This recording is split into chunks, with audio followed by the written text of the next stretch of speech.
بھائی پوچھ رہے ہیں کیا گھروں میں پرندے رکھ سکتے ہیں جیسے طوطا یا آزاد پرندے؟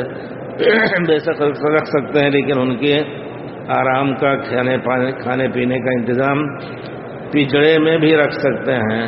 مکے میں حرم کے اندر سے پکڑے ہوئے پرندے، طوطے یا چھوٹی چڑیاں اور کچھ، وہ جائز نہیں ہے، لیکن اگر باہر سے پکڑ کر کے حرم میں لا کر کے رکھتے ہیں تو جائز ہے، کیونکہ صحابہ کے زمانے میں، خود پیارے رسول صلی اللہ علیہ وسلم کے زمانے میں ایک صاحب تھے ابو عمیر، چھوٹے بچے تھے، ان کی ایک چھوٹی چڑیا تھی، اس سے کھیلتے رہتے تھے۔ جب وہ اتفاق سے مر گئی، پیارے رسول اسی دن ان کے گھر گئے تو دیکھا بڑے غمگین بیٹھے ہیں۔ تو کسی نے کہا کہ کیا؟ پیارے رسول نے پوچھا کیوں غمگین ہے؟ کہا ان کی چڑیا مر گئی۔ تو پیارے رسول ان کو ہنسا رہے ہیں، یا ابا نمیر، یا ابا عمیر ما فعل النغیر، یا ابا نمیر، وہ نغیر چھوڑی چڑیا کیا ہوئی؟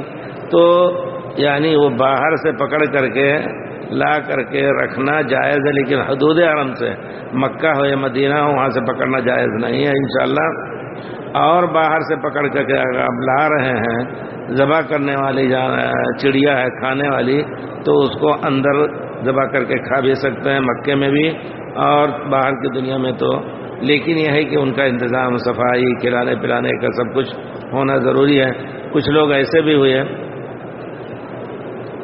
کہ وہ دروازہ بند کر کے چلے گئے، بھول گئے، پانی وغیرہ نہیں رکھا، اس کا کھانا بھی نہیں رکھا، 5-6 دن کے اندر آئے تو بیچارے بھوکے مر گئے۔ بلی بھی بھوکی مر جاتی ہیں، یہ سب چیزیں غلط ہوتی ہیں، خیال رکھنا چاہیے۔ گھر میں کتا بلی کو رکھنا، کتا نہیں رکھیے۔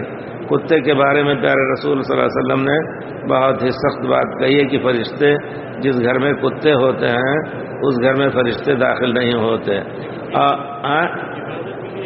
حفاظت کے لیے جائز ہے، لیکن اندر گھر میں نہ ہو، وہ باہر ہو، اس کے لیے۔